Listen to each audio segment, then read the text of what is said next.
Welcome to our second module in a series of 4. The School Crisis and Recovery Renewal Project is incredibly excited to be here in space with you as we focus on recovery within the ecosystem of a school.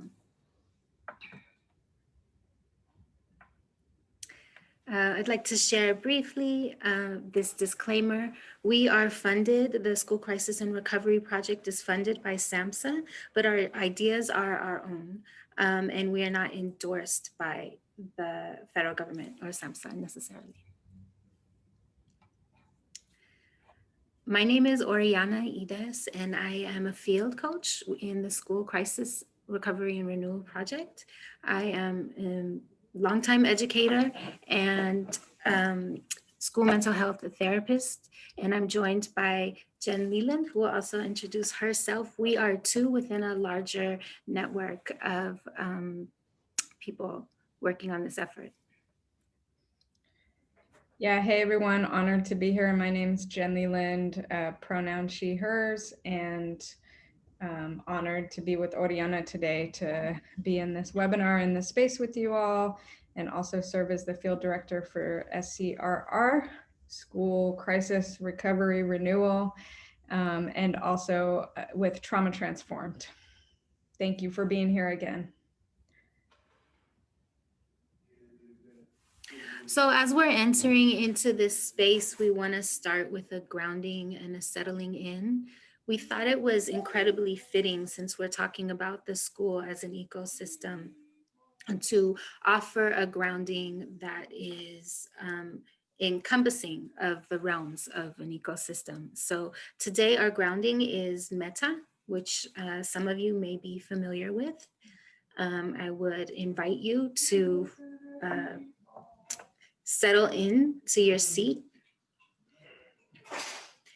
If you feel comfortable doing so, you can close your eyes or lower your gaze. I'd like to start by asking you to call awareness to yourself. Settle your breath, your body, relax your jaw, your shoulders. Notice your feet and calves. Allow ease to wash over them. Find tranquility wherever you can in this moment. Notice your belly, feel your breath, warm your belly with every inhale. Bring your awareness to your heart center. And with me, to yourself, recite, may I be happy, may I be well. May I be safe, may I be peaceful and at ease. Extending beyond yourself, I'd like to invite you to bring awareness to a deeply respected comrade or beloved student. Hold image and memory of this person vividly. Think of their good qualities. Feel your connection with them and your liking for them. Imagine a shining light from their heart to yours. Recite to yourself, may they be happy, may they be well, may they be safe, may they be peaceful and at ease.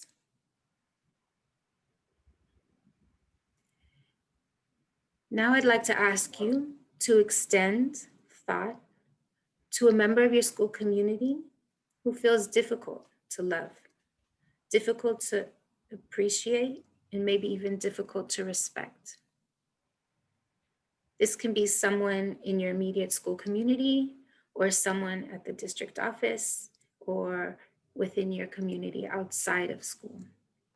Make effort to see their humanity, their good.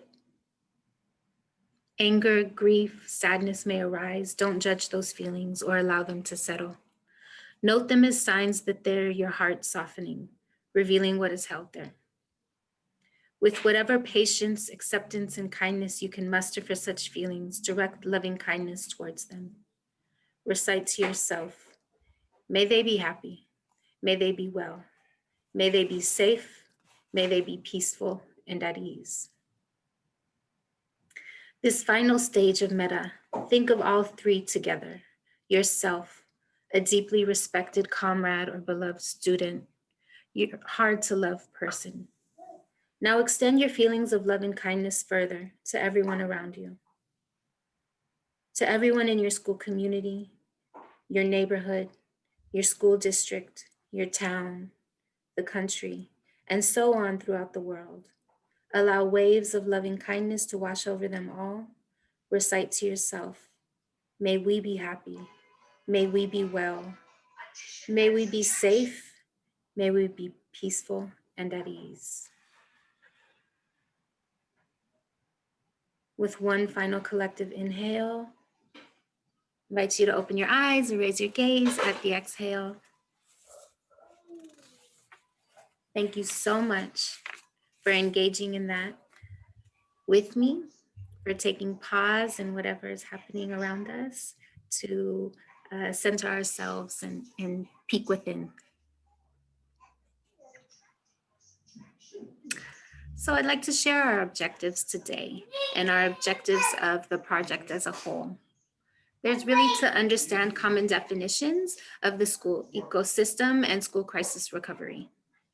We also hope that today in this time together, we can learn a few strategies for recovery and within at least 3 different parts of the school ecosystem, and that we can learn how peer teams have applied recovery strategies to school community ecosystems as well.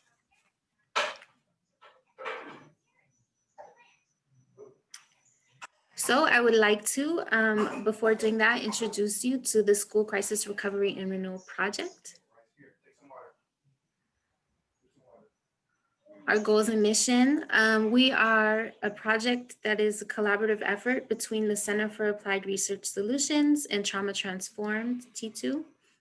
We're strongly informed of a partnership with the National Center for School Crisis Bereavement and our team of school crisis recovery and renewal experts from across the country. We're funded by SAMHSA, and we're part of the National Child Traumatic Stress Network.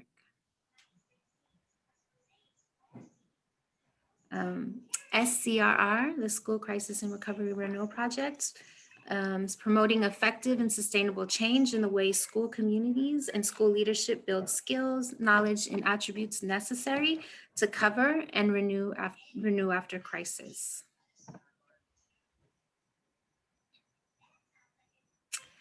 As I said earlier, we are just 2, Jen and I, of a much larger project with really phenomenal field coaches. And so just take a look at our beautiful team. This is us. Yeah, and I'll just say we are honored to be part of now your school community ecosystem. Count us in. So our goal is to promote evidence-based, culturally responsive crisis continuum wraparound services to promote effective and sustainable change in ways school leadership builds the skills, knowledge, and attributes necessary to recover and renew after crisis. Our role as a team is to offer our collaborative model in order to provide training, technical assistance, and resource dissemination to school leadership, mental health providers, educators, and staff that promote long-term recovery and renewal after school crisis. Much of our work is outlined in this amazing tool. It's a really phenomenal tool that is stories, wisdom, leadership from different school leaders and people within the school ecosystem sharing their experience. So this document is a guidepost, and the link to it will be shared with you.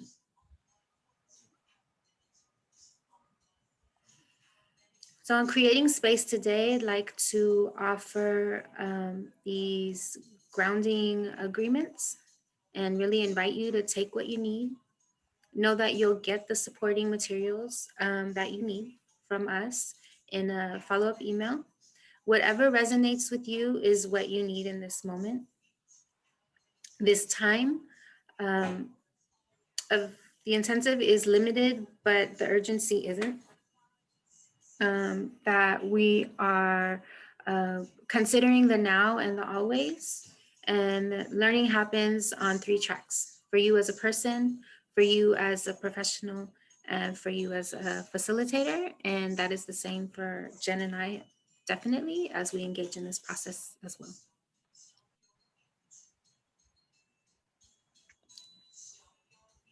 Okay, thank you, Oriana.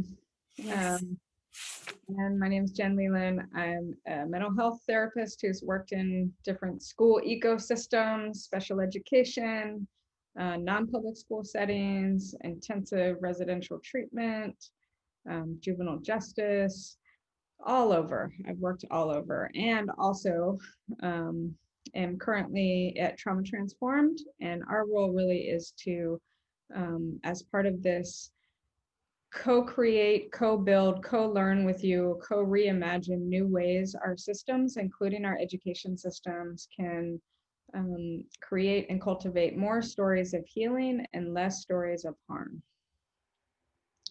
So today we are going to talk about ecosystems of school recovery. And so I'm just going to take a few minutes to ground us in some common definitions and frameworks for how we are holding school crisis recovery, and even what those words mean, crisis and recovery. We do talk about crisis as defined by you, right? So crisis, we define generally and broadly as a big thing that happens that has oftentimes a big impact. And that big thing can be many things. It can be loss of a student, it can be a fire, it can be a flood, it can be, statewide systems of oppression that come in, immigration raids, it can be earthquakes, it can be climate crisis, it can be community violence, it can be state sanctioned violence. So there's many, many definitions of crisis. So we like to just have you take a minute to maybe put into the chat, if you feel comfortable, any crisis that you may be hoping to gain some knowledge, skills, supports in attending to recovery strategies from in this moment. So maybe a big thing that's happened in the last year to your school ecosystem or your school community.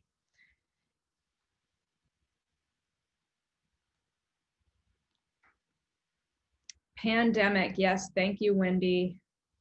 Wendy, I think, is from Washington. Thank you. Yes, aren't we all kind of going through this, right? And the pandemic has had incredible impacts on our school communities and ecosystems, even just the loss of school sites themselves, where so many partners extend supports, and so many schools are the kind of the hub of beloved community and support. And so we've really lost that, especially in this transition to distance learning. Some people are in various states of that. Some people are back to school, but the pandemic is a big crisis. Colleen, yes, death of a student, multiple deaths of students or staff. Absolutely. Thank you. Thank you, everyone. And so today we're going to be focused on recovery. This is our module of recovery.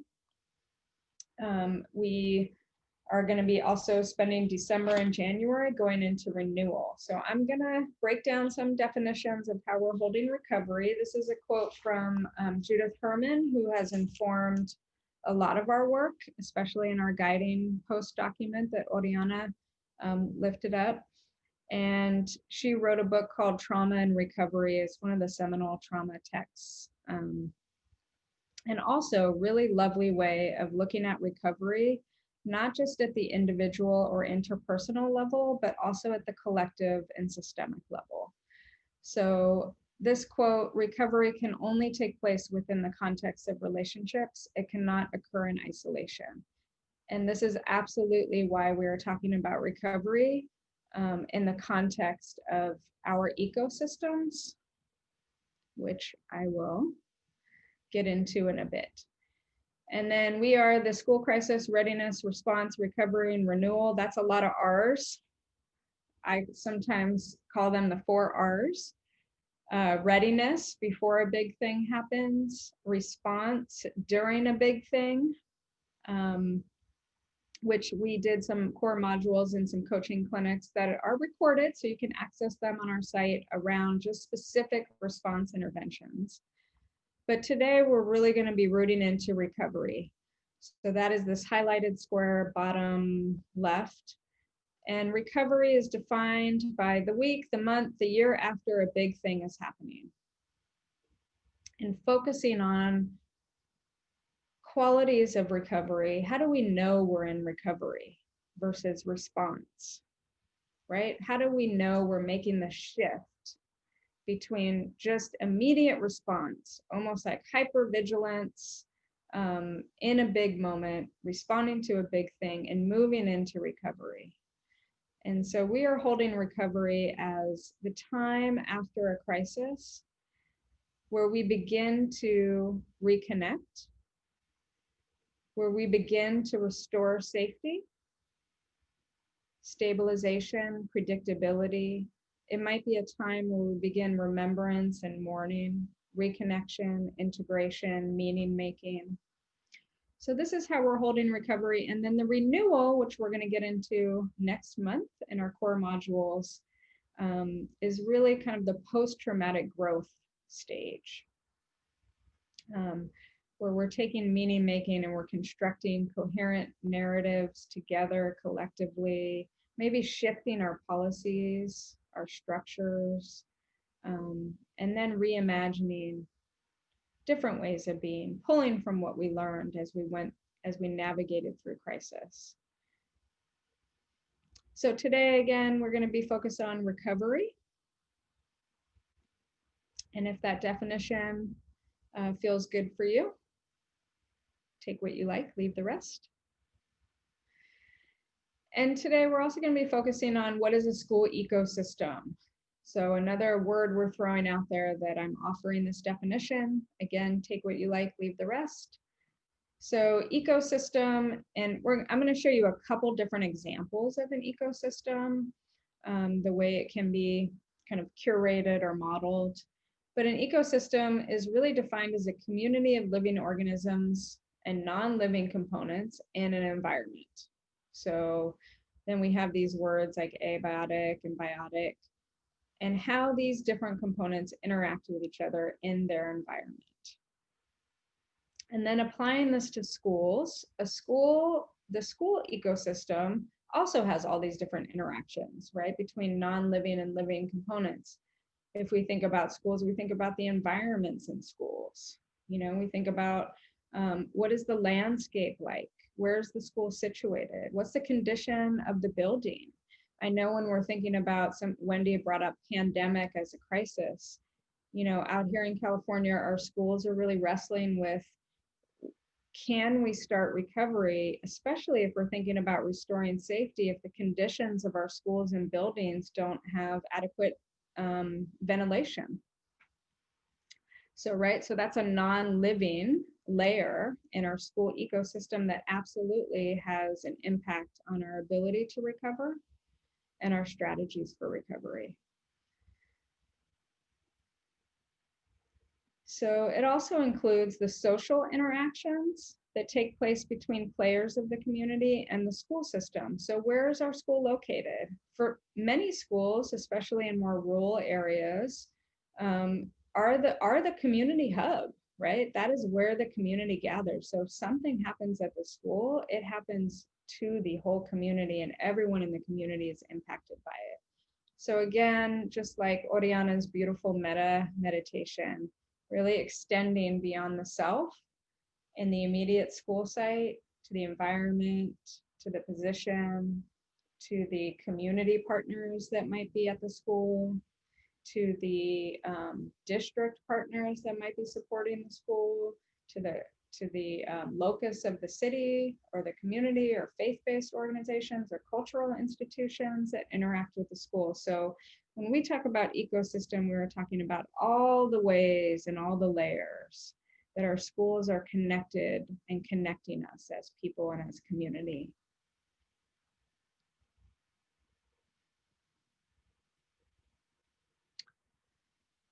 And finally, though we talk about non-living, we know that recovery, just like Judith Herman's quote lifted up, recovery in our ecosystems is relational.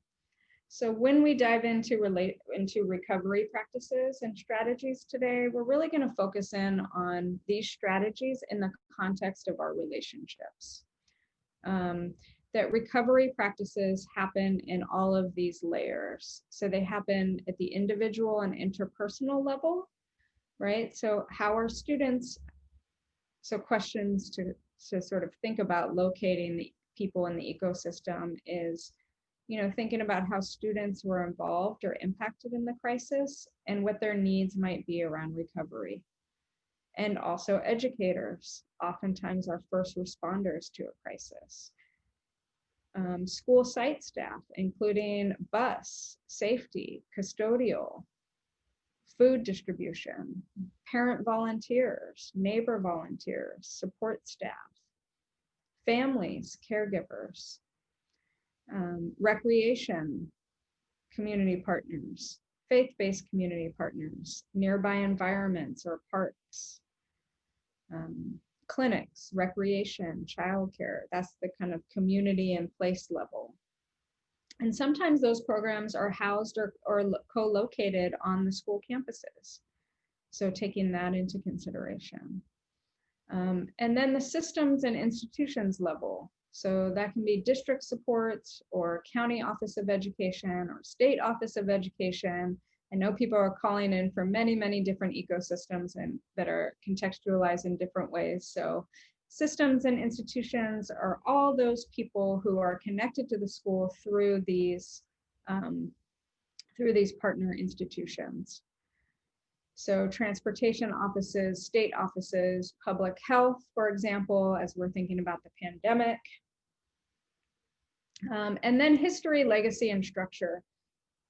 Oftentimes, we can forget about this layer in the ecosystem, but thinking about the ancestors of that school site or the legacy supports, people who have had deep, deep community and deep, deep relation with that school site may not have been present for the crisis or been impacted directly, but definitely might have an important and critical role in the recovery because they've had such deep relation and deep legacy with that school site or that school community. I'm thinking about structural changes. And so again, this idea of expanding our definition and the way we hold our community and the people that have been both impacted either secondarily or primarily by the crisis and who might be really critical to be a part of the recovery.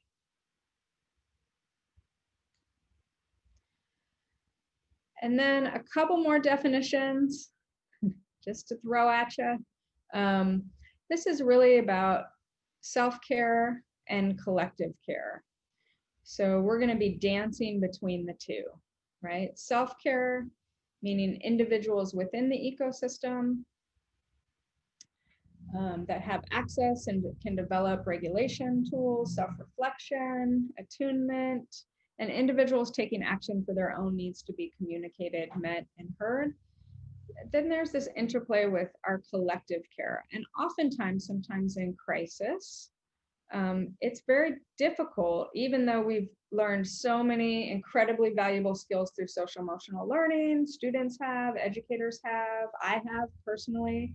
In crisis or recovering from crisis, it can be sometimes difficult to recall that or to have access to that. So that collective care, sometimes even neurobiologically, can be even more efficient in helping individuals access, communicate their needs, and be able to meet their needs through relationship, through this collective care. And so we're going to be dancing between the two, both how do we care for ourselves, enact self-care practices, and how do we enact and support and strengthen our collective care in the ecosystem. And again, that includes thinking about culture, interdependency, interconnectivity, right? As opposed to kind of this idea of rugged individualism. Well, we'll give people tools and they'll handle it. But really understanding how deeply interconnected we are, and this idea of shared fates, right? That my healing from a crisis, or my ability to recover from a crisis as an individual, whether I'm a student or an educator or a site administrator, is deeply tied up in other people's ability and access and support um, to also recover from the crisis. And so collective care strategies also include organizational policies and practices. And I know our panel will get into some examples of this, and Oriana will talk about this as well. And finally, looking at safety, significant relationships, and reflection. And so I'm going to go through some brief strategies for school crisis recovery in the ecosystem. And hopefully for those of you on the line, we can engage with each other on applying some of these strategies to actual school sites or crisis recovery strategies. So this is a very busy slide, so I'm going to stay on this for a second. This is really deeply informed by our partners at Rise Center in Richmond, California.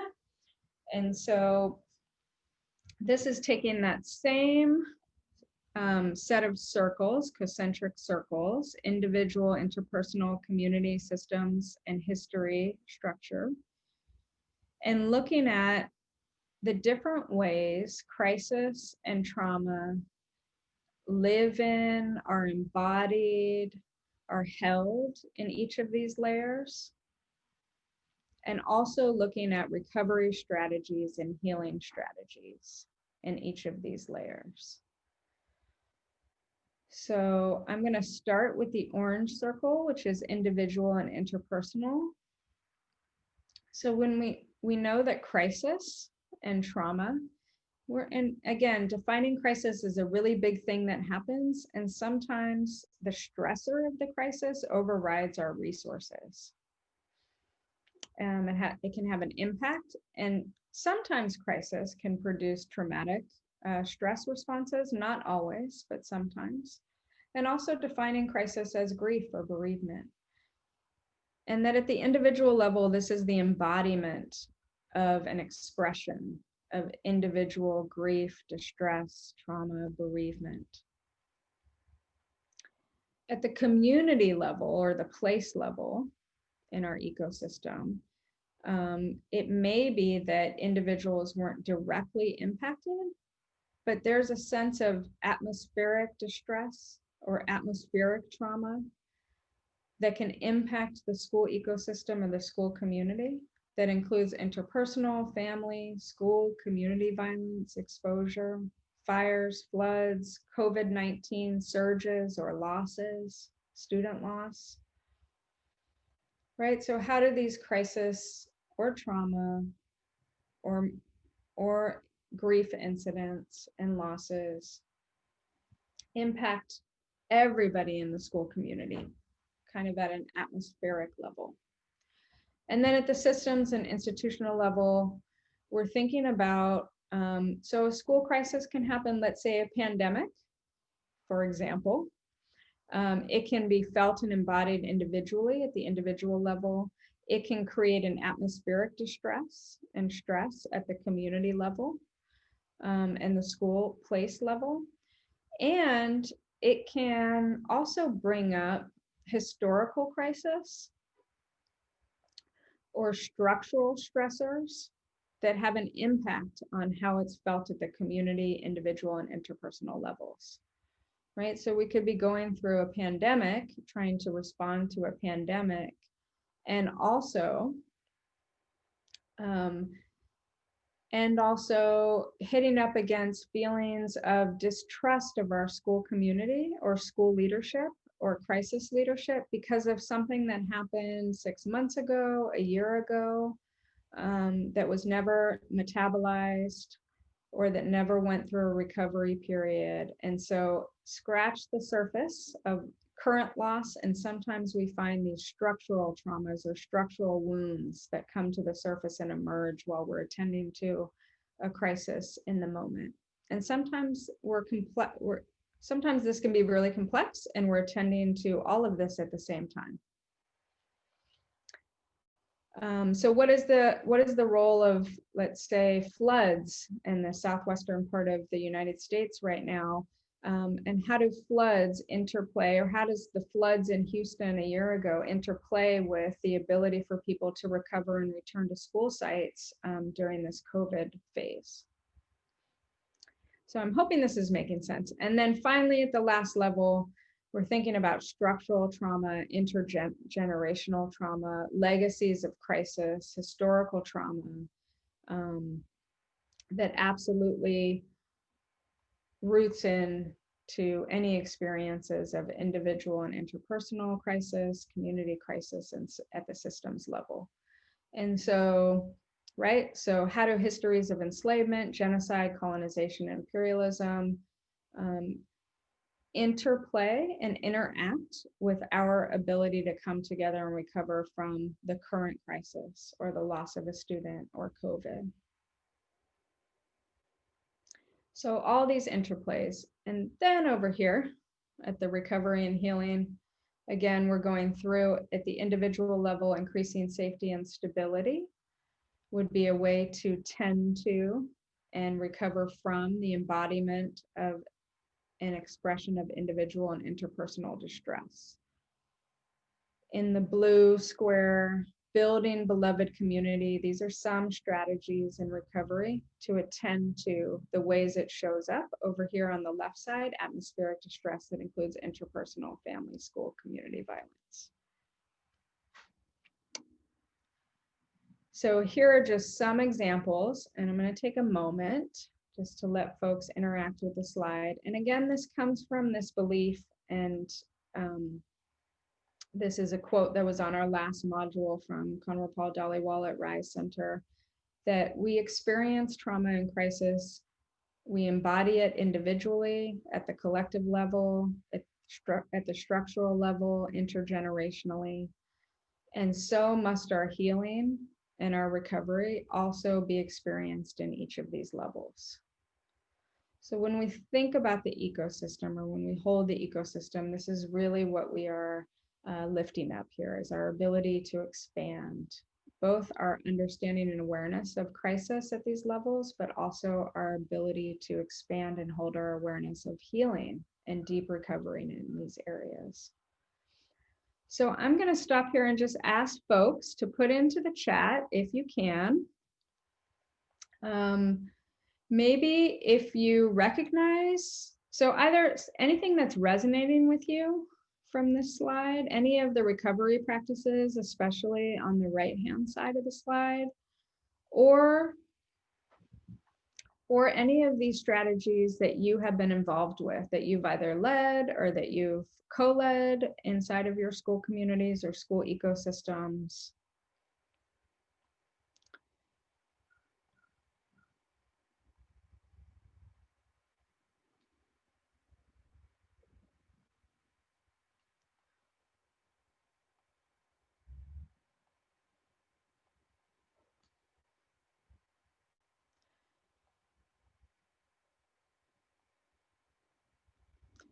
So thank you, Colleen. Meaning making on a community and school level. Wow, and such powerful work to do that.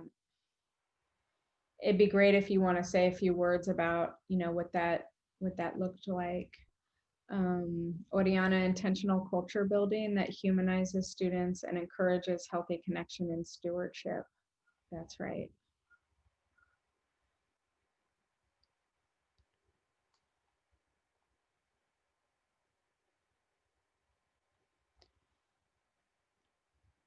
Yeah, there's meaning making, there's the use of arts and expression, community gardens, sometimes memorial gardens I've seen on many school campuses, just the way to honor something big that happened to the school, but also to really honor our ability and our resilience in coming together through it.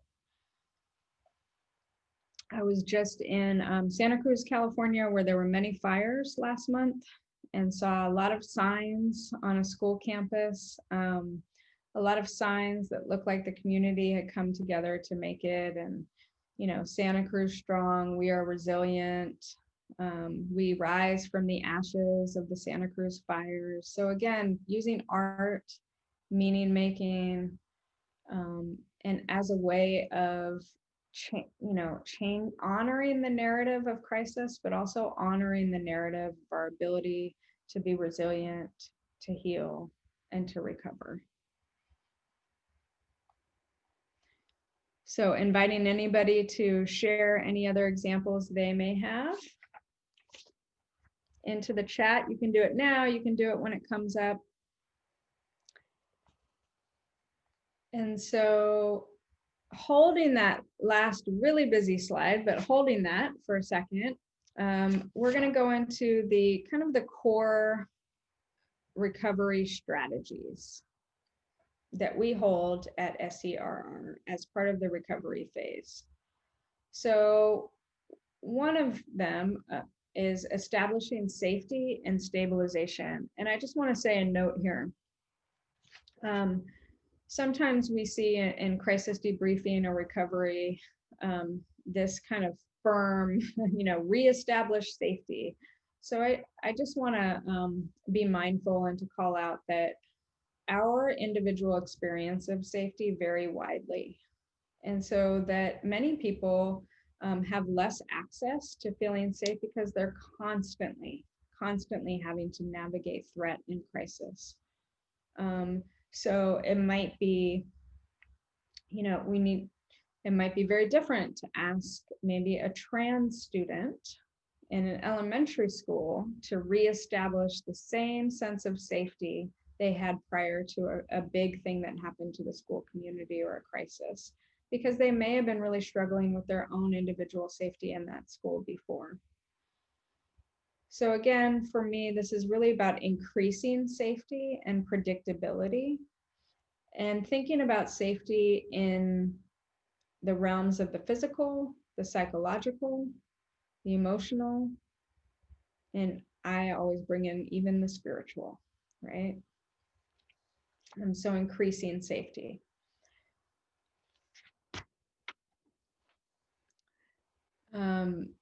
One of the other practices we'll talk about in a second is the meaning making that I think Colleen brought up. Reconstructing the story, the event, the response to the event, the responses of people in the community to the event, and society to the event,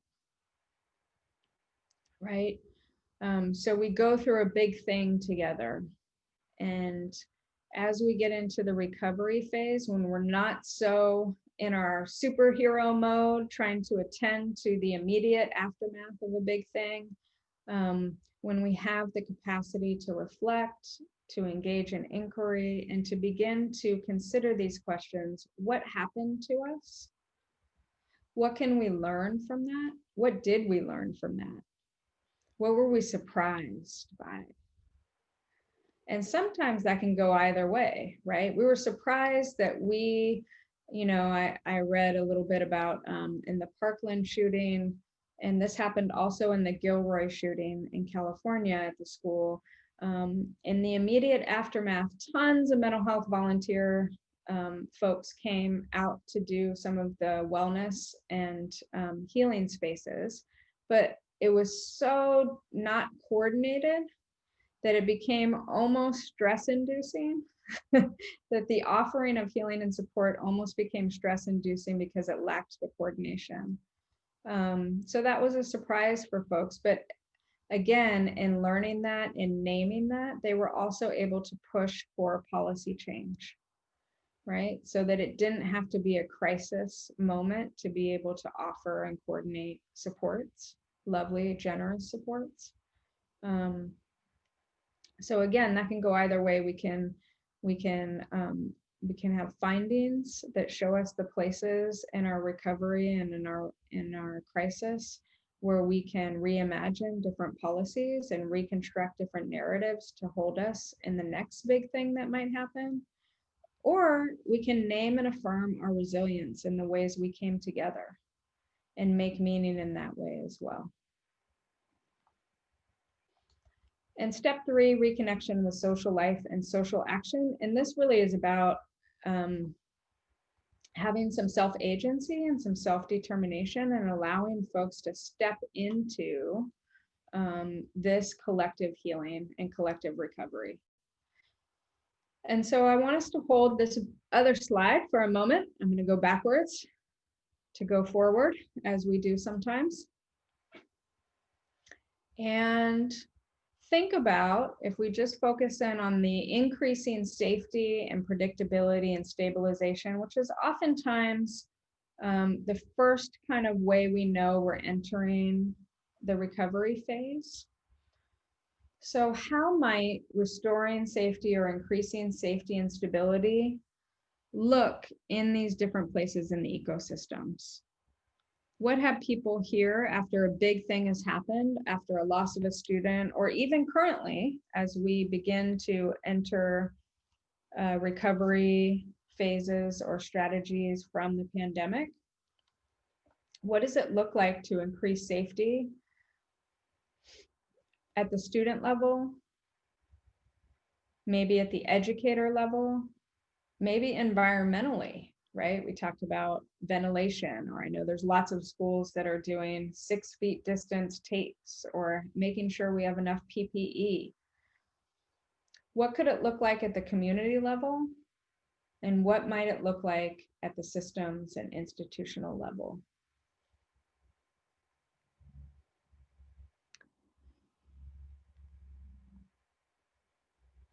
So both thinking about this and also the interplay between these two.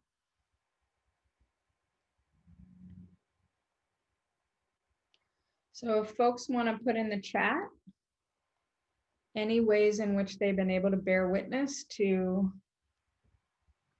increasing safety and stability after a big thing happens, what does that look like in the ecosystem?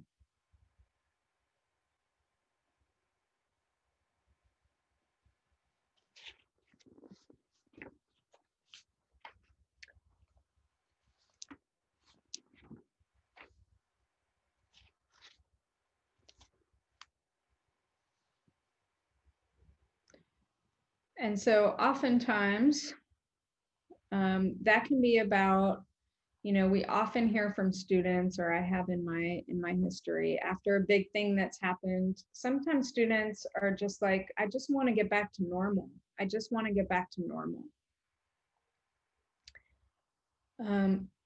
So what does it look like to, you know, increase safety through creating routines or predictability? Even if we can't go back to normal, quote normal, how can we begin to use routines and predictability so that students feel like there's a sense of some normalcy, of some routine, of some predictability? Wendy, when we had an elementary school burned to the ground, the first thing we did was provide a shelter for students and their families, provided meals as well as support. Exactly. So again, that's concrete supports, right? Survival supports, shelter. It just goes to show once again how schools play such a critical role in our larger communities and our larger ecosystems, that when something happens to a school, it touches almost everybody around that school, right? In that neighborhood, in that town, in that city, in that jurisdiction. And that oftentimes schools are the refuges, right? It's where people come after a big thing that may have happened outside of the school, but in the community, schools often are the locus of recovery and response. And again, maybe thinking about psychological safety, what helps students increase their psychological safety after a big thing?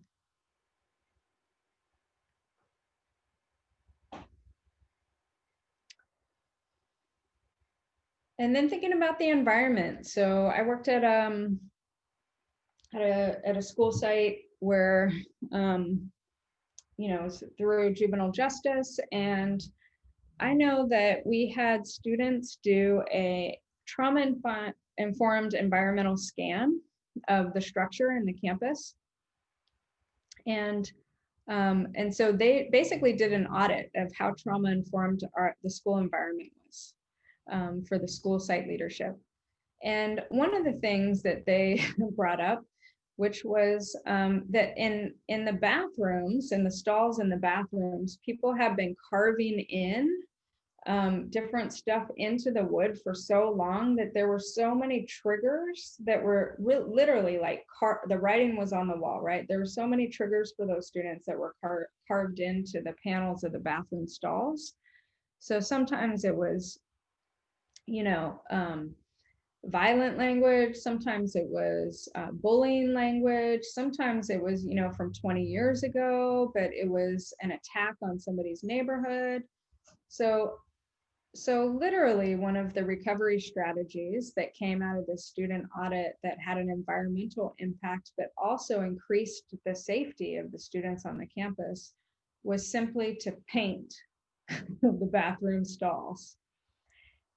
But that also came out of agency for the students, right? They took ownership of the audit. They made a list of recommendations, and they were able to take ownership of the school environment. And so I'm reading some of the chat. Thank you, Rebecca. This definition from Dr. Radecki and Leonie Hull has been helpful for me. Safety, security, our need for predictability, absolutely. Autonomy, our need to feel we have control over our environment. Fairness, our need to engage in fair exchanges and process for us and others. Esteem, oh, I love this, our need to be regarded highly and valued. Trust, our social need to belong to you, to belong to and protect our tribe. You, factors unique to you. Absolutely, I love that. Thank you so much. Yeah, that encapsulates. And again, this is like the strategies aren't siloed, right? Increasing our safety absolutely could be enhanced as we reconnect and have agency and action, choice and voice in our own recovery strategies as well. Increasing our safety can be enhanced by reconstructing our stories, by having more ownership over the narrative, by feeling affirmed, like you said, in esteem, our need to be regarded highly valued, to feel loved, to be held, to feel affirmed that we were a part of the crisis, but we are absolutely a part of this community that's recovering as well. We sometimes say in trauma-informed therapy, it's about people walking away feeling like they are not crazy, they are not alone, they are not bad. And so again, what does that look like in different areas? And so I will do one more slide thinking about that step 2, reconstructing the story. And actually, I'm going to skip facilitator privilege. I'm going to skip to the last one so we give our panelists ample time to have share with us their own stories from the field. But this one, because it's come up, how might reconnection and social action look with students? So this is a core recovery strategy and practice. When applied in the ecosystem, what does it look like when applied at the student level, the environmental level, even the systems level, the district level, the educator level?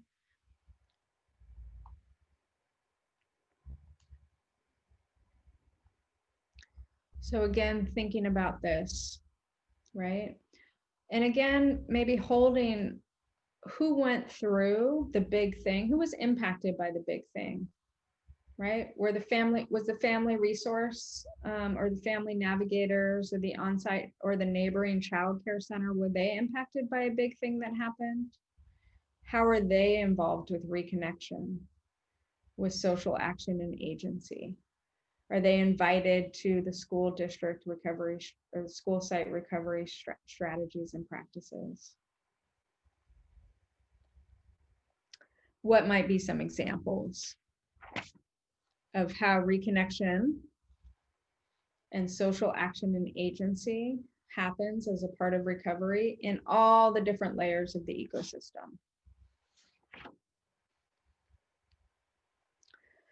Oftentimes, following a crisis and postvention, we often see the rise of peer leadership, student leadership bodies, right? So again, invite folks to put into the chat any examples that they want to lift up, call out, reinforce.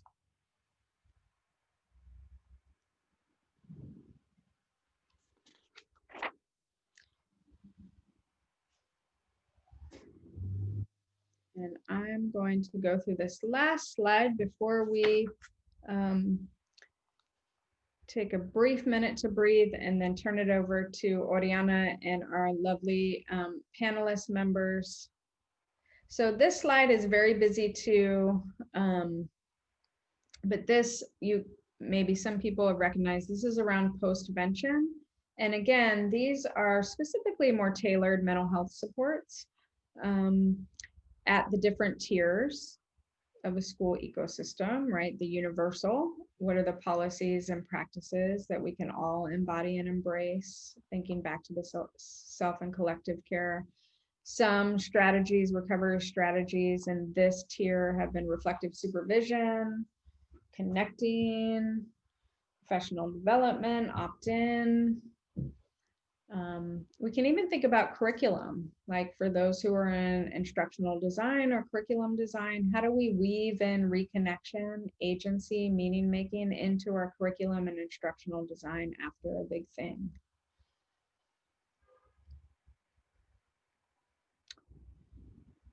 And then some supports, right? So moving from universal to some supports. Some folks might need a little bit more intensive supports, right? What could that look like? School crisis response teams, MTMS teams, behavioral health partners, instructional leadership teams, student support at the district or county office of ed or state office of ed. And then some students, and I would say staff, educators, district, neighbors, partners might need even more intensive supports, right? So thinking about how we offer supports at various levels, and also always providing voice and choice and agency for people to choose which level of support feels resonant for them. What are their needs? How can we best meet their needs? Can they define their needs? Do they need partnership in this? What level of partnership?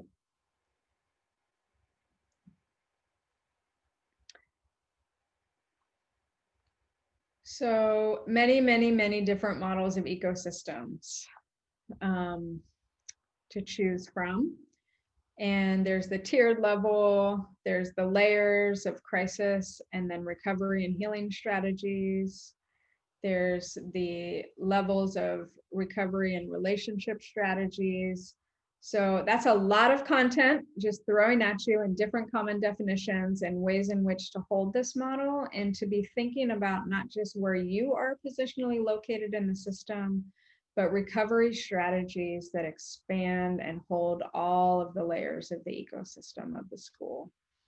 And so let's just take a minute just to breathe, hydrate if you need to, move and stretch, but don't leave because we have this incredible panel that is gonna be with us for the next 20-25 minutes to talk about their stories, their experiences, their wisdom from the field in their ecosystems and holding and attending to recovery.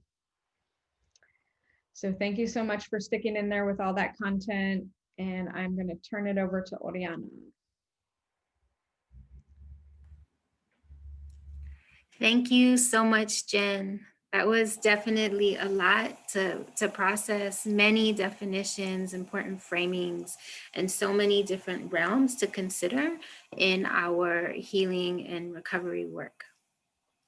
I know for me personally, when I'm feeling in crisis, it can be incredibly difficult to think about all of those realms. And so I really appreciate the reminder um, for us all. So we are joined today by three phenomenal educators that I feel deeply honored to call part of my own personal ecosystem. In my 20th year of working in public education, as I said earlier, as teacher, as a school founder, as program director, college access director, as a therapist, and a community schools manager. And these three amazing educators have really been part of my support network in accessing resources for students and families in the recovery process and in every realm of the readiness, response, recovery, and renewal process. So I feel very excited to share their wisdom and experience with you. Um, I'm not going to do too much talking unless I have burning thoughts or ideas that I'd like them to further build on because I know their work. But Nora Jones Bay is a doctoral candidate at NYU, an amazing educator, program director, artist, and researcher. Coriander Milius is a phenomenal and incredibly resourced special education teacher who's worked to coordinate the program at Oakland Tech. She's also a parent and a member of the community here in Oakland. And Jerica Coffey is a 10th grade English teacher within OUSD and has played many different roles, held many different roles as a principal, co-principal, and program director as well. So they're going to introduce themselves more. And also, so introduce who you are, please, in just a minute. In addition, the role you currently play now, and the work that you're doing currently. But then we're going to ask you to talk about a big thing that you experienced as a member of a school community. And talking about that big thing, if you could share where you were at within the ecosystem of your school community. And specifically, what are some practices or ways in which you aided the recovery of your community? So that's a lot. One question in three parts. And maybe Coriander, would you feel Sure. yeah. Hi. Thanks for having me here. And that was a lot of information. I would love to have these slides to refer to later too. Um, I am Coriander Melius. I go by she, her are my preferred pronouns. I have been teaching special education in OUSD for 12 years. I have a master's degree. I have two school-age children. My son goes to the high school I teach at. My daughter goes to a middle school in Oakland, and she's in an SDC program, which is special day class for students with IEPs and who have special needs. And I'm also a member of our union and a member of a community organization called CAC, which is Parent Teacher Community Input, regarding how money is spent in the district for special education in particular. So as you guys were talking, I was thinking a lot about this one student that I had who already had some non-neurotypical challenges he was dealing with that he was born with. And then by the time I got him in high school, he had been so traumatized by ICE because his mother is not a citizen. And the fear that he carries with him that his mom is going to be taken from him is something that he lives with, his whole family lives with every day. Like his mom shared with me, when anyone knocks on the door, he jumps up and is like, "Mom, let me go check it." Like if you can imagine what kind of trauma that is. And so the result is that he not engaged in school at all, at all. A lot of self-hatred, a lot of, why are these Mexicans coming over here, taking these jobs? I wish my mom wasn't who she is.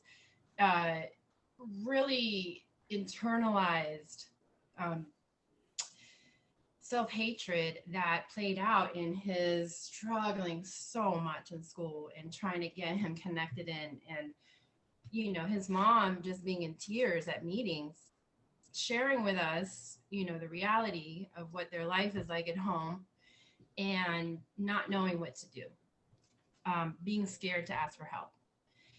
And so my role as a teacher was first to make sure that all the information that the family needed was available to them in their language, to make sure that they were getting all the information, the support that would help in Spanish, so that they knew, and just to be like a listener to the student's mom. She would come on the campus a lot in tears, not knowing what to do, and she knew to come. She could come to my classroom, and I would sometimes have him translate, or there was a woman who works in the admin assistant spoke Spanish, and you know, that's part of our ecosystem. Everyone on that school site it is as important. You know what I mean? Like there could be a hierarchy, like the principal, the teachers, the ladies who work in the office, but everyone is important when it comes to supporting the community, because they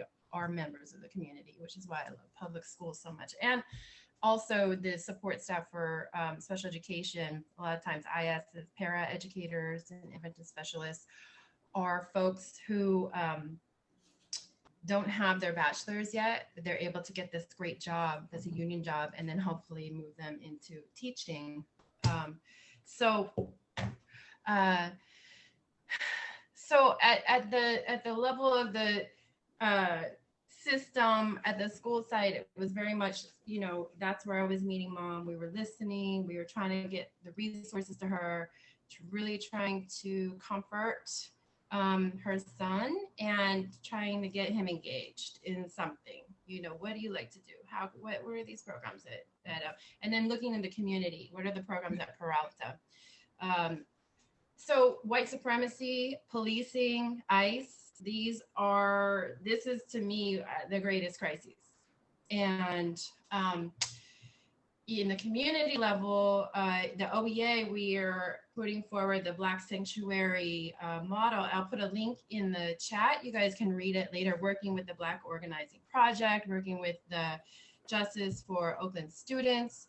So the teachers unions in Oakland are working with community groups to move forward with implementing policy that is specifically for the protection of our Black students, our students who are impacted by policing, by ICE. So that for me is harm reduction, to help to be involved with that. There's actually a meeting at the board tonight if people want to support. Jump in right now. And on a personal level, I keep my creative space for myself. I dance flamenco, I paint, and I have beautiful children that I like to check in with. And I make sure to separate my creative life from my professional life, so that I am filling my cup with stuff. I'm also checking my own privilege as a non-Black person who speaks English, who's neurotypical, who's able-bodied. All these things I have to constantly reflect on, like, what am I not seeing? What am I oblivious to? Because that's not my reality. And that is a constant reflection. Beautifully said, Coriander, and beautifully done, just as a witness to all of this. And I really appreciate how you were able to bring in your own personal care, and how your ability to care for yourself through the things that bring you love and passion and a sense of safety allow you to care for the people who are in your care. And I also appreciate how the establishing safety with this young person is so critical to his ability to learn and to exist without fear in your classroom and within the school. And you did that by affirming his truth, his reality, and in being in clear communication in a way that lessens the fear they experience as a family. So thank you. It's definitely an issue beyond this one student, right? So many of our students are walking with this fear and daily. So thank you. Noor, hi, would it be helpful for me to restate the question? You feel good? I think I feel all right. Please Yeah. come if I'm not answering the question. Am I? But good afternoon, everyone. Thank you so much for your attention, and I'm really excited about this conversation. I feel like there's a lot of words and concepts that I did not know as an educator, but I realized as I became a researcher at NYU, I was like, oh, I'm addressing all of these different ecosystems, right? And so I think there's a big piece around starting to trust the processes that you're already engaging in as an educator, and starting to think through what's useful, what you're already doing, which I just want to affirm that I think a lot of folks probably in this space are doing this work. So a brief note about who I am and what I'm doing. So currently right now, I'm a 5th-year doctoral student at NYU, and my research is actually asking the question about what are the lived and educational experiences, the intergenerational lived and educational experiences of Black women and girls navigating in and out of school. And this question comes directly out of my personal experience, interviewing my own grandmother, interviewing people in my family, interviewing community, but a huge part came from recognizing that there was violences in the school system that no one's addressing, right? Like there's these things that seem normal in our everyday working, which is white supremacy, you know, colonization and the after effects of slavery that seem normal, right? Like different ways in which violence occurs in the lives of Black women and girls.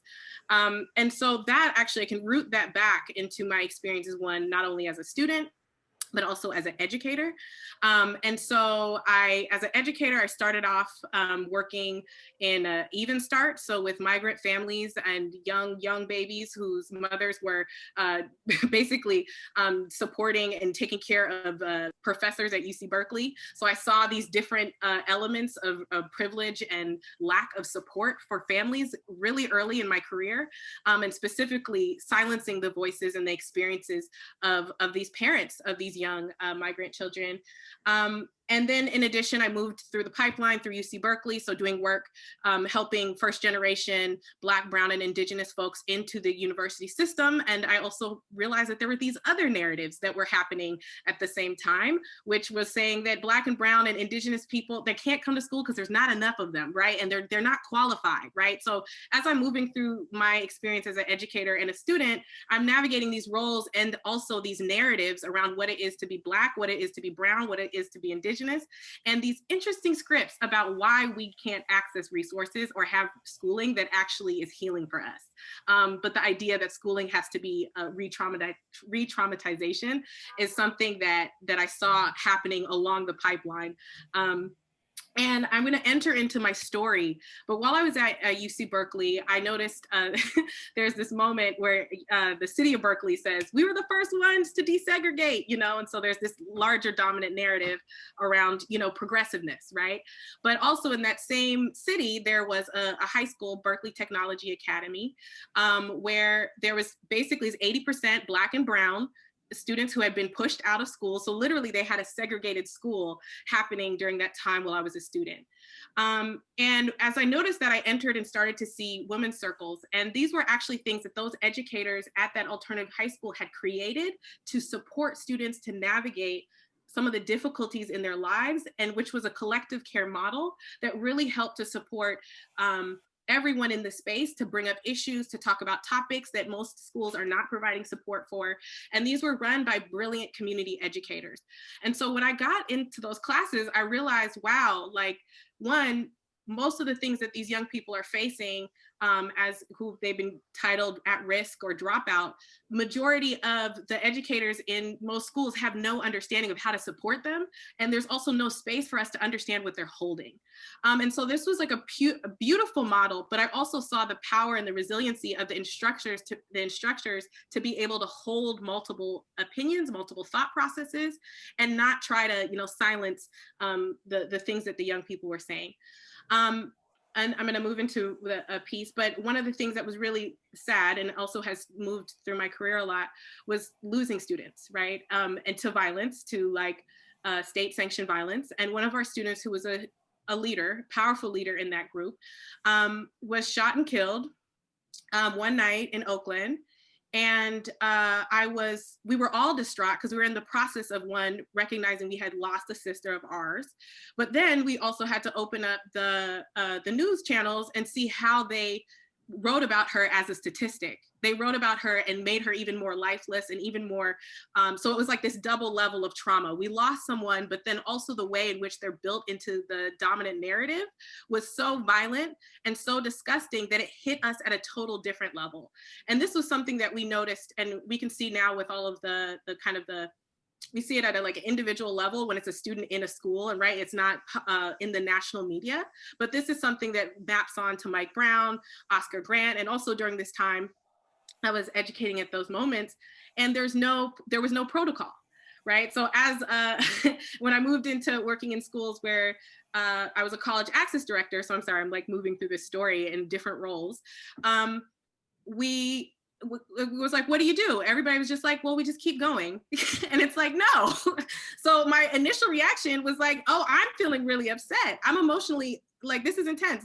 I've seen this happen multiple times, and I've also seen different educators address it. And with that first school, they had the circle model already in place, and they also had really amazing facilitators to do that work, which I think what I see in some schools is that they just throw anybody in there, and it's actually a real skill to hold space for Black and Brown and Indigenous children, and also not to like be the person who's like, oh, I heard your story, and now, anyway, sorry, I realize I'm going on a tangent. My piece is that we need to be able to train educators to do that work. But anyways, in response to these forms of crisis, to this pain that continually cycles through my educational experience, both as a student and as an educator, was one, in response, we had to build spaces. So we built circle spaces for young people to process, to think through, also memorialize the student who had lost their life. We also created student organizing. So out of when the Oscar Grant situation took place, students were upset. So we had to create space. They started to organize. And so we had a march down to town hall. We also created celebratory spaces, because that was the other thing, is a part of it is holding space for their pain and their sadness, but also supporting and encouraging the life force that they have within them right now, and encouraging that history, that resilience that they're all connected to. The other piece I think that's super important, especially how quickly we can narrativize young Black and Brown and Indigenous people around the deficit statistics that we're taught. It's so necessary to connect them back in these moments of recovery, connect them back to resistance lineages. And that's not just the things that they read in books, but similar to what Ori did when she started this presentation, was meditations, different forms of tools. That's one of the things that we built in, was also creating space for food, for joy, for laughter, for music, for truth. And I'm thinking also one of the things that I did was creating staff, time for staff to process and heal. And then I'm trying to think if there's other pieces, but the big piece for me especially also was writing a narrative out again, was re-narrativizing, writing about the life that was taken or lost, writing about the community that is affected. We also did visuals, pictures. Students were able to create art projects. So a part of that for me, I think, is recovery is all about release and being able to honor our stories and our communities and what we experienced, and really center our narrative, no matter how the dominant media, basically, I would say, re-traumatizes us in the moment of recovery. Noor, thank you so much. I think it's incredibly important how we must think beyond the actual event that happened, so the actual killing of a student, but there's all these other ripple effects that has that also need to be addressed, that need to create space for healing, and for young people, for staff, for ourselves, like these 3 layers to process and to heal from. So thank you for incorporating all of that into your story. And our last panelist is Jerica Coffey, who I believe is here with us. I am here. Yes, yay. It's saying I can't share my video, so it's saying the host. Okay, I'm gonna work on that. So you Okay, great. Well, I'll start talking. And I'm so excited to be able to share space with Noor and Coriander and Oriana and all of you. My name is Jerica Coffey, and I'm a teacher in Oakland. I teach 10th grade English. I've also had the opportunity to be a school director in Southeast San Francisco and the director of an anti-violence program called Palante in Holyoke, Massachusetts. So I come to this work through the lens of, classroom practitioner, but also someone who's constantly thinking about how do we build systems and structures that create healthy ecologies that can hold our communities through crisis, and that can be spaces where young people can heal and feel like they are powerful, and that they are equipped with the tools to create a very different world, a more just and sustainable world. And so when I was thinking about what piece of wisdom I want folks to walk away with from what I share, I think that I'm really glad that the lens that we're using in thinking about how we support our communities through crisis is the lens of ecology. And so, because if we're not approaching the work in that way, we will always fall short. And so in that, it's so important to tend to what happens before. What is the quality of our ecosystem before the crisis happens? How attuned and responsive are the relationships between students, between staff and students, and how literate in terms of social emotional learning are the faculty at our school? Are every person, right, on the school campus is part of that ecology. So how much of a sense of belonging does every person have on that campus? And when we have attuned relationships, when we have responsive relationships, when our community is healthy, then we're able to hold ourselves through these crises which will inevitably occur. And so I hope to share a story that will illustrate this point. So early on in my teaching career, I had the opportunity to be part of a very special school, building it from the ground up. And one of the things that we got right, and there was a lot that we got wrong, but one of the things that we got right was we centered relationships in everything that we did, in all the design of the school structures and policies, the curriculum. It was everything that we focused on. And so one year there were several students who were murdered, and it was like within just a matter of days, really. It was completely devastating, and it was in the context of violence happening more broadly in San Francisco, youth violence. And so there were a number of murders.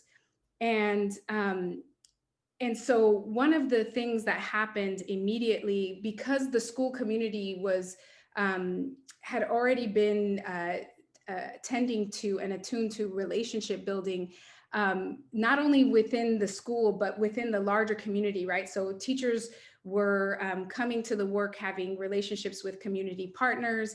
And so immediately when the young folks needed support, and we needed support, people from outside the community came in to hold us. and we didn't turn away from it. That's another important message I have to say, because I've worked in school communities where, you know, they won't let you put the altar up. They won't let you, they discourage talking about loss in the classroom for fear of re-traumatizing students. And when we do that, we are moving so far away from healing, because what healing is becoming whole again, in my mind. What healing is becoming whole again. And so if we ask students to leave their pain at the door, if we ask students to leave their grief at the door, we are asking them to be fragmented human beings. And I know Nora and Corey also talked about this, right? It's a form of re-traumatization when they spend all their time with us and we ask them to leave that at the door. And so our classrooms and our schools have to be spaces that hold space for all of that. It has to be part of our work if we are to support their healing. And so we had outside community agencies come in, outside folks come in and hold us.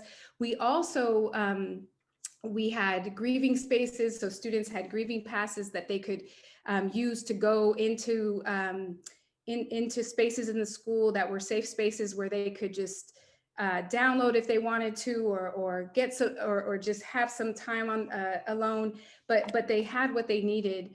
And you know, business as usual did not go on. And I think that's another form of violence that we enact on our children sometimes, is we act like nothing's going on, right? We have to get through this essay, or we have to get through this curriculum. And that is one of the worst things that we can do.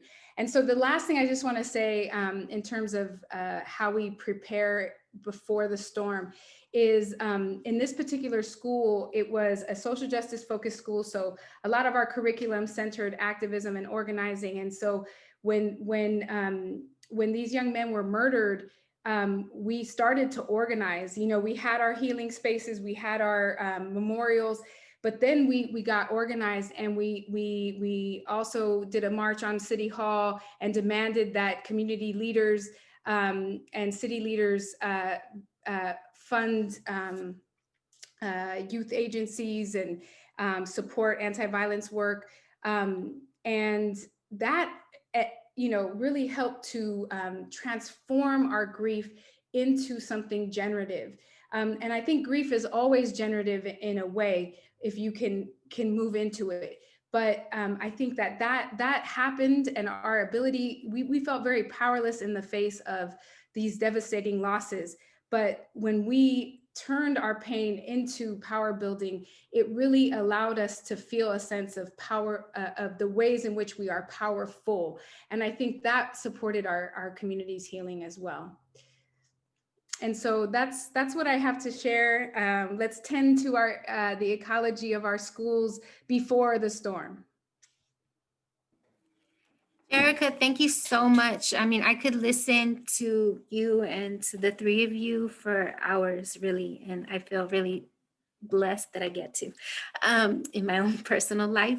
But you really are reminding me how there never is a before the crisis in a lot of the communities that we work with, that it is like rain and it's coming just as winter comes, that we know that it's gonna happen, and that crisis continues to come for our young people and within our communities. And I also deeply appreciate the truth that we must make space for students and our community as a whole. And that really when we fragment, when we don't allow parts of ourselves into a space, that we are re-traumatizing and that healing cannot occur. So thank you so much for sharing these stories. I deeply, deeply appreciate your wisdom. And I invite people to share into the chat what you appreciate about their stories, any questions that you have in reference to their stories, or any experiences that you want to echo yourselves in our time to reflect. So we've heard a lot, many definitions, we've seen some charts, we've become familiar with all the R's, but most importantly, or for this session, the recovery. And then we've heard some really powerful stories of educators in the field. And so please share with us in the chat some takeaways, ideas, quotes, pieces that you are excited about bringing into your own work beyond this hour. Additionally, any wonderings that you have, questions or curiosities, and an appreciation for yourself, for the panelists, and the work that we're engaging in.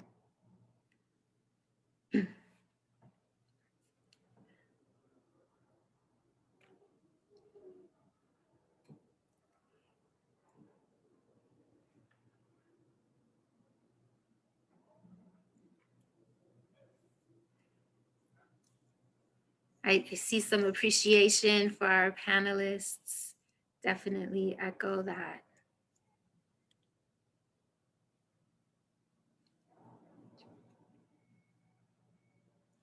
This idea of fragmentation, I'm definitely going to carry throughout the day with me, and really want to examine in my own life where I feel fragmented, where I'm not allowing myself to feel full and connected.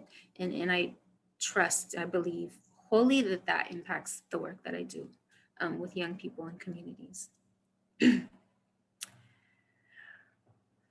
So looking ahead, I think Jen's going to share the next few slides with us. We're going to breeze through them. Yes, thank you, panelists, so much. That was incredible, and I feel really honored to be in this space with all of you. So just quickly, what's coming up? Upcoming learning opportunities. Join us also next month as we dive into Renewal. Also join our team, our field coaching team next week, so we can get off the screens, off the slides, and into a coaching clinic, and folks can interact and take some of the threads that came up, the resonances that you heard today or last week, and really share with your peers more directly. And we can get off the PowerPoint screens and all the frameworks and into building those neural connections for recovery and healing with one another in the peer learning, peer sharing environment. So super hopeful that you all can join us next Thursday for that. There's a Grief Sensitivity Virtual Institute today and tomorrow. You can still register for the one for tomorrow. Here's a little bit about our foundations from October to January. We're in recovery now and pivoting toward renewal. Also understanding that this isn't linear, that sometimes we're in all the 4 R's at once. And so we will send these slides out, the PDF, and how to plug in and register for the upcoming dates here that you see. And I'm sorry to be going through this so fast. Thank you again for everyone for attending. We're going to send out an evaluation link, and sorry, one last thing whilst people are on, we have a poll that we would like to ask people to fill out quickly. And this poll is in reference to an offering that we hope to bring to the community in January. And this will be an experiential workshop with multiple avenues for art and narrative writing, and a space to build your own skill around talking circles Nora mentioned earlier. So we're asking what day of the week would be best for you and your colleagues if you were to come to a half-day space around rituals and recovery, and what time of day would be best for you, the morning or the afternoon. Awesome. Great. Yeah, looks like everyone's, thank you. Thank you so much, Sui. Yeah. Thank you.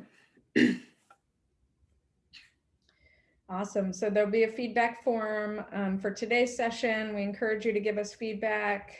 We definitely and deeply want to make this relevant and resonant, and hear your feedback, and it does inform our future offerings. And appreciate the time you took for today. This will also be recorded and edited and then put up on our website. And here are our websites and social media handles and ways to plug in with us and connect with us. We are honored to be part of your school ecosystem as part of School Crisis Recovery and Renewal. And I also want to deeply thank my partner, Oriana, today for co-facilitating with me, and our panelists, Nora Jones-Bay, Coriander, and Jerica. Is Jerica still here? Yes. Yes. Thank you Thank you so so much. much. Have a beautiful afternoon.